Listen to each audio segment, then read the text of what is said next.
धम्मपद शब्द नहीं, सत्य की अनुभूति है। धम्मपद केवल उपदेश नहीं, जागृत चेतना की अभिव्यक्ति है, जिसमें प्रज्ञा का दीप जलता है और मनुष्य स्वयं अपने जीवन पथ का मार्गदर्शक बन जाता है। आइए आज की बात में धम्मपद के अमर संदेशों के मर्म को समझने का प्रयास करेंगे। आज की बात में आपका स्वागत है। आज की जो बात है वो एक ऐसी बात है जो 2500 साल पहले भी सत्य थी और आज भी उतनी ही सत्य है। इसमें कोई दो मत नहीं कि हम सब अपने जीवन में सुख चाहते हैं, शांति चाहते हैं, अच्छे संबंध चाहते हैं, हम सफलता भी चाहते हैं। लेकिन एक प्रश्न है, क्या हम अपने मन को उतना महत्व देते हैं जितना अपनी परिस्थितियों को महत्व देते हैं? अधिकांश लोग सोचते हैं कि यदि परिस्थितियां बदल जाएंगी तो बस जीवन भी बदल जाएगा। लेकिन तथागत बुद्ध की बात दूसरी है। तथागत बुद्ध कहते हैं, मनो पुब्बंगमा धम्मा मनोसिट्ठा मनोमया, अर्थात मन ही सबका अग्रदूत है, मन प्रधान है। सब कुछ मन में निर्मित होता है और मन श्रेष्ठ है। और इसी सत्य को समझने के लिए हमें धम्मपद में एक कथा मिलती है, चक्षुपाल की कथा। एक अंधा भिक्षु, दृष्टिहीन, और एक बड़ा प्रश्न। आप कल्पना कीजिए, रात का समय है, एक वृद्ध भिक्षु ध्यान में मगन होकर टहल रहे हैं। इसे चक्रमण ध्यान कहा जाता है। उनका नाम है चक्षुपाल।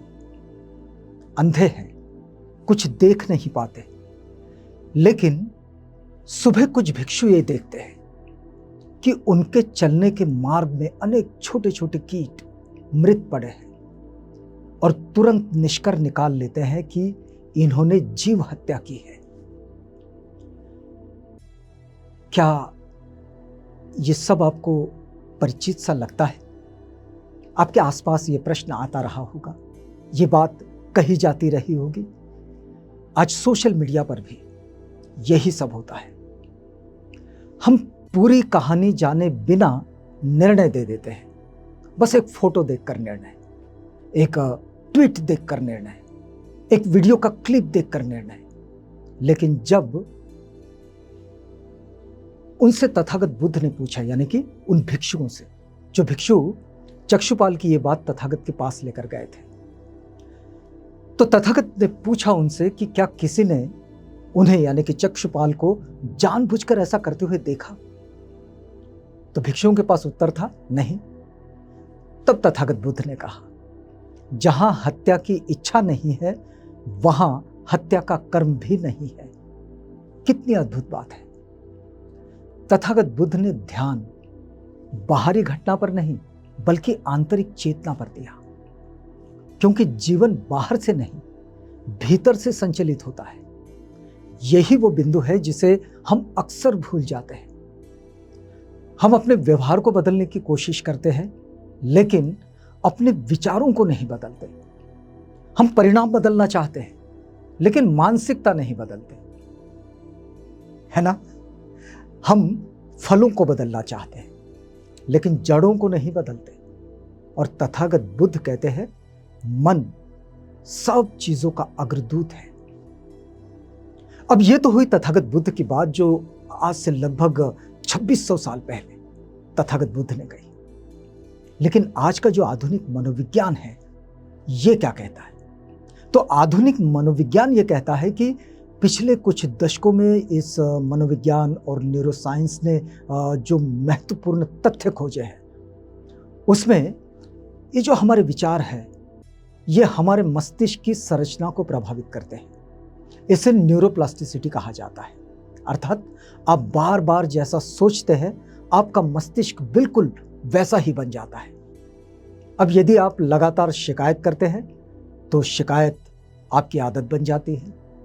बिल्कुल आप देख सकते हैं अपने आसपास में कि जो बार बार शिकायत करते रहते हैं तो ये शिकायत उनकी आदत में चला आता है। आप देखिएगा, यदि आप लगातार भय में जीते हैं, डर में, तो भय आपका स्वभाव बन जाता है। बहुत छोटी छोटी चीज़ों से डरने लगते हैं।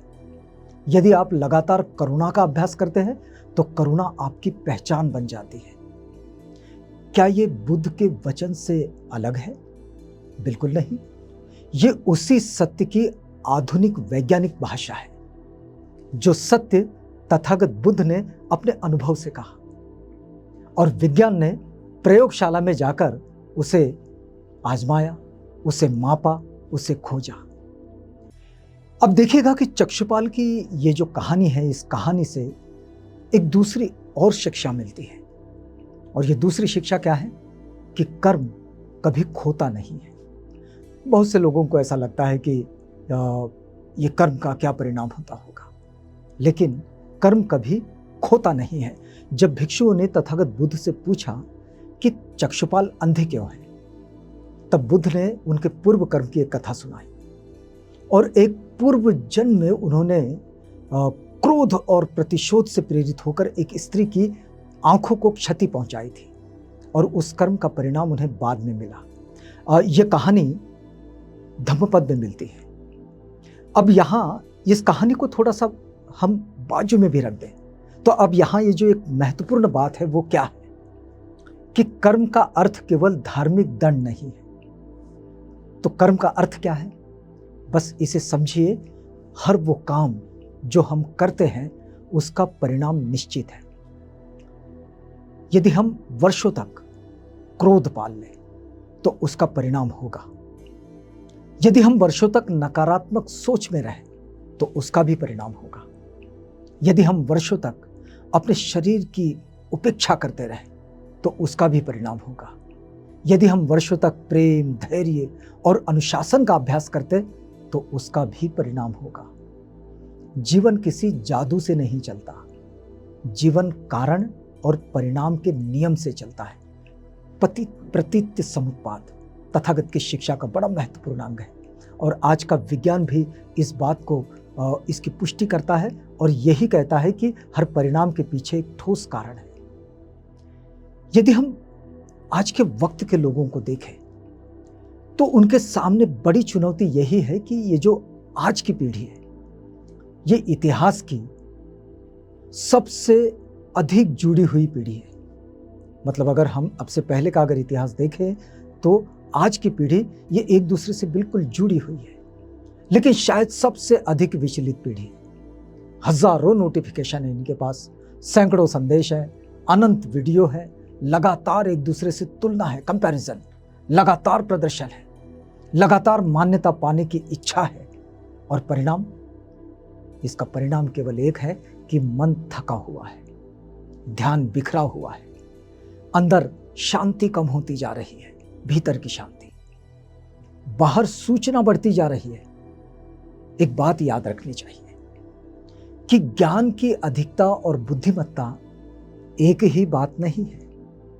बुद्धिमत्ता दूसरी बात और ज्ञान की अधिकता दूसरी ही बात। आपके फोन में लाखों सूचनाएं हो सकती है, लेकिन यदि आपका मन अस्थिर है तो जीवन फिर भी कठिन रहेगा। अपने मन का प्रबंधन सीखिए, मैनेजमेंट। यदि मन ही अग्रदूत है तो सबसे महत्वपूर्ण कार्य क्या है? मन का प्रबंधन। हर सुबह स्वयं से पूछिए, मैं आज क्या सोच रहा हूं, मैं किस भावना को पोषित कर रहा हूं, मैं किस कहानी पर विश्वास कर रहा हूं। क्योंकि जीवन अक्सर वैसा नहीं बनता जैसा हम चाहते हैं। जीवन अक्सर वैसा नहीं बनता जैसा हम चाहते हैं, वो वैसा बनता है जैसा हम बार बार सोचते हैं। दूसरों का न्याय करने से पहले रुकिए। चक्षुपाल की कथा की एक और सुंदर शिक्षा है और वो शिक्षा यह है कि निर्णय में जल्दबाजी मत कीजिए।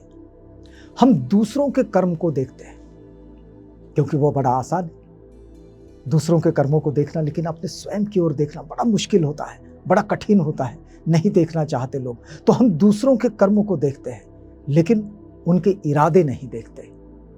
हम परिणाम देखते हैं लेकिन उनकी परिस्थितियों को नहीं देखते।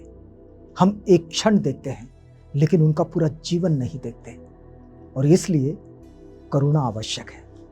तथागत सिखाते हैं कि करुणा सबसे जरूरी तत्व है, कंपैशन। करुणा कमजोरी नहीं है, आप इस बात को ध्यान में रखिएगा। बहुत सारे लोगों को ये लगता है और उनकी ये धारणा भी होती है, लेकिन करुणा कमजोरी नहीं है, करुणा एक गहरी समझ है। और इसके लिए बौद्ध जीवन शैली में 3 सरल अभ्यास है। और वह अभ्यास क्या है? पहला अभ्यास है अपने विचारों का निरीक्षण करना। दिन में 3 बार रुकिए और अपने आप से पूछिए, मैं अभी क्या सोच रहा हूं। यदि विचार नकारात्मक है तो उसे पहचान लीजिए। दूसरा अभ्यास है किसी भी प्रतिक्रिया से पहले रुकिए, थोड़ा सा विराम, स्वल्प विराम। क्योंकि कोई आपको क्रोधित करे, तुरंत उसका उत्तर मत दीजिए। यह सब कभी भी हो सकता है, कोई आपको क्रोधित करता हो, लेकिन तुरंत उसका उत्तर मत दीजिए। 10 सेकंड रुकिए। अक्सर 10 सेकंड वो बचा लेते हैं जिसे 10 साल में भी सुधारा नहीं जा सकता। और तीसरा अभ्यास, यह बौद्ध जीवन शैली का अभ्यास है, करुणा का अभ्यास। हर दिन कम से कम एक व्यक्ति के प्रति सचेत करुणा दिखाइए, बिना किसी लाभ की अपेक्षा के। चक्षुपाल की कथा ये बस एक अंधे भिक्षु की कहानी नहीं है। बहुत सारे लोग इसको इसी रूप में सुनते हैं, समझते हैं। अलग अलग तरह से अलग अलग जगह में इसको दोहराया जाता है, लेकिन ये केवल इसको अंधे भिक्षु की कहानी नहीं माना जाना चाहिए। यह हम सब की कहानी है। ये कहानी हमें एक बात सिखाती है कि हमारा मन हमारी दिशा तय करता है। हमारा जो विचार है, ये विचार हमारा चरित्र बनाते हैं, और हमारा चरित्र ही हमारे कर्म बनाता है, और हमारे कर्म हमारा भविष्य बनाते हैं। और इसलिए तथागत बुद्ध का ये जो वचन आज भी उतना ही जीवंत है जितना 2600 साल पहले था। मनोपुबंगमा धम्मा मनुसेठा मनोमया। मन ही सबका अग्रदूत है, वो प्रधान है। और यदि हम अपने मन को सही दिशा दे सकें तो परिस्थितियां चाहे जैसी हो, हम शांति पा सकते हैं। यदि हम अपने विचारों को परिष्कृत कर सकें तो जीवन बदल सकता है। और यदि हम करुणा, जागरूकता, जिम्मेदारी, इन सब के साथ जीना सीख ले तो न केवल हमारा ही जीवन नहीं, बल्कि हमारे आसपास की दुनिया भी बदल सकती है। तो आज की बात में बस इतना ही। कल मिलेंगे तो अगली कड़ी में इसके आगे की बात करेंगे।